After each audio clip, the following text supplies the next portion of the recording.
Okay, well, today's video is kind of an introduction to IRAs. And of course, IRA stands for Individual Retirement Account. You've probably heard of them. Oops, sorry about that.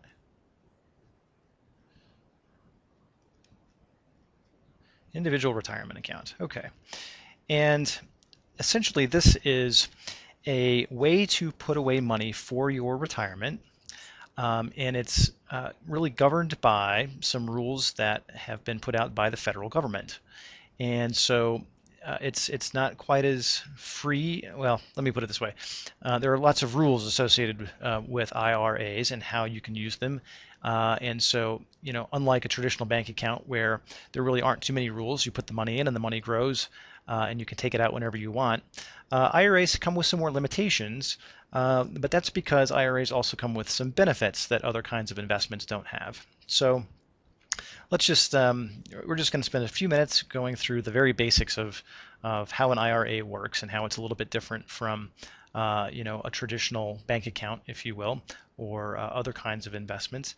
And then there will be other videos that will dive a little bit deeper into some of the other features and benefits and advantages and disadvantages of IRAs and that kind of thing. So in essence, an IRA is an account type that has certain tax characteristics, and taxes are really the primary difference between IRAs and other types of investments characteristics.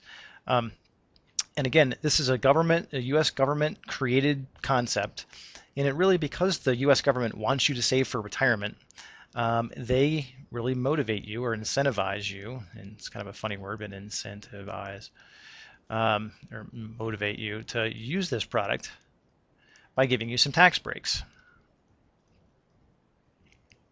And we'll talk a little bit about what those tax breaks are here in a minute.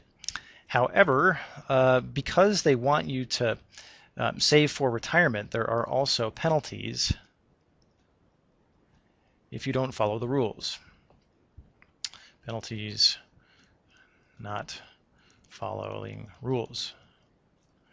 Okay, so it kind of, it's a double-edged sword. It comes with some great some great tax advantages if you use it and use it correctly, but it also can have some penalties if you don't.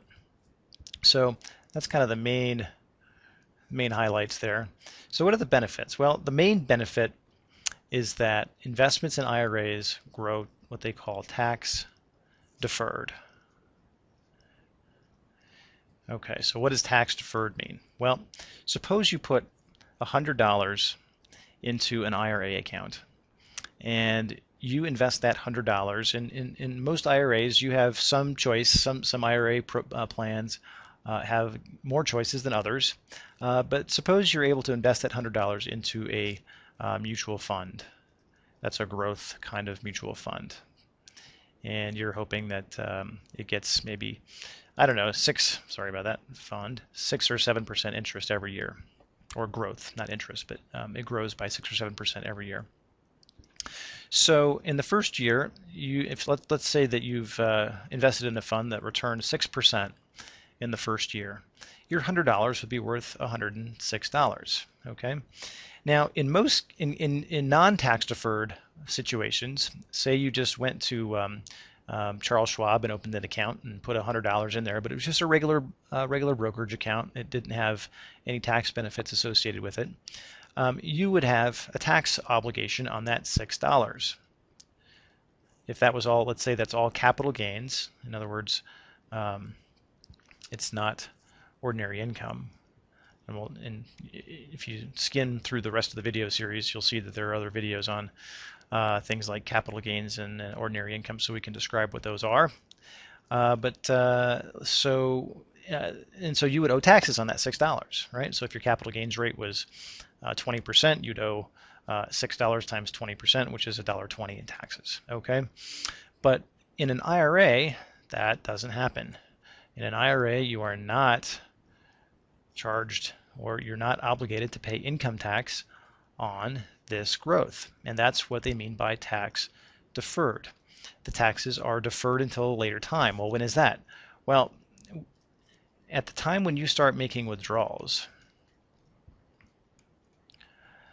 from your IRA, which, by the way, can't happen until you reach a certain age. And right now that age is 59 and a half years old. And if you start withdrawing money from your IRA before then, that's when these penalties start to kick in, okay? Unless you meet a special exception. But when you make these withdrawals, then you pay tax. Then you pay tax on the withdrawal amount. Sorry, my pen just froze there. It'll be back in just a second. And so the idea is that you put money into this IRA as you're working through your career, and then as you continue to save for retirement, and then at some point when you're 59 and a half years old or older, you can start to take money out of the IRA. And the theory is that when you're working, when you're making these $100 contributions, you're going to be in a higher tax bracket because you're earning lots of money and you're in those higher tax brackets. But when you retire, the idea is, at least the theory is, that you're in a lower tax bracket, and so that you're in a lower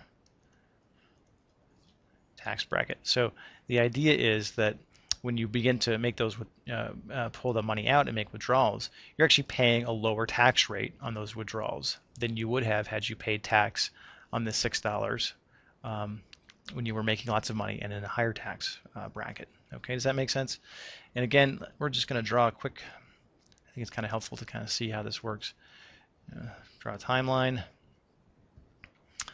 Let's just draw 59 and a half years here. This is however old you are now. And so during this period of time is really when you're making contributions. Okay? And the contributions you make are tax deductible. Now that's a little bit different than tax deferred. What does tax deductible mean? Well, tax deductible means that as you make these contributions of $100 every year, you can actually reduce your income that you make from your job or other sources by that $100, and it actually reduces your federal tax liability. So there really is a benefit. That's the motivation. That's the tax break that the government gives you, is this tax deductibility on your contributions. The other tax break is that it grows tax deferred. So those are really kind of the two tax breaks that you see in an IRA, that are the primary ones at least. And so again, the contributions you make, this $100 a year, and by the way, the limit is higher than this $100 a year. It changes every year, so you want to look based on when you're watching this video to see what the rules are. For years and years, it used to be $2,000 a year, and I think the limit now per person is $4,000 a year. Might be even a little bit higher than that. And so you can invest that much tax deferred, and you can deduct it from your taxes during this period of time. Now I will bring up one other little thing that's kind of a nasty little thing. If it turns out that you make too much money, so this contribution, there's a limit. And I'm not talking about the annual limit, there's an income limit. So if you make over a certain amount of money, and again, you'll want to look at the current tax rules to see what those numbers are, but in rough numbers, if you're an individual and you're making over about $100,000 a year, or if you're a couple and you make over about $165,000 a year, you make too much money in the government's eyes, and you're not going to be able to take advantage of a traditional IRA and make these contributions. Okay. Now I want to make one little side point that I didn't make at the beginning that I meant to do, and that is there are really two kinds of IRAs. There's a traditional IRA and a Roth IRA.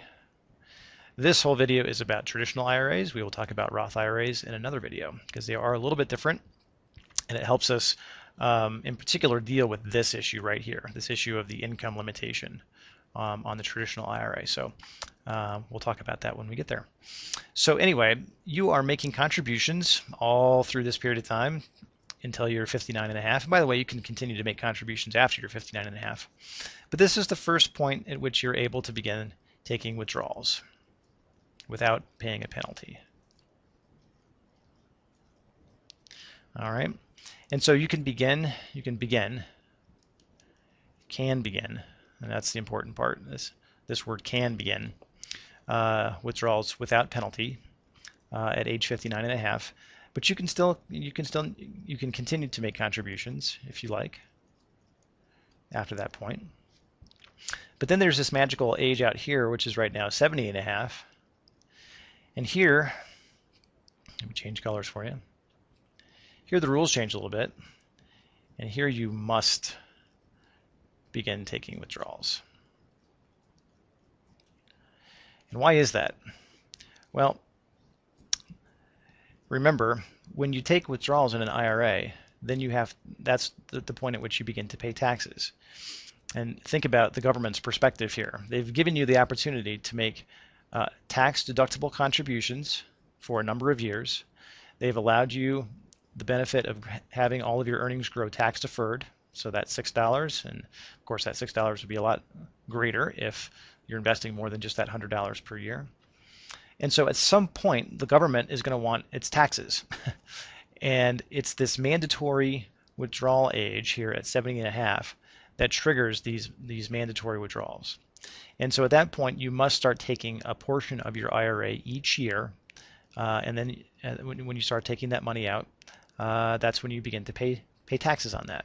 And so that's the catch-up from the government's eyes in terms of when they're able to start collecting taxes on your contributions. Okay.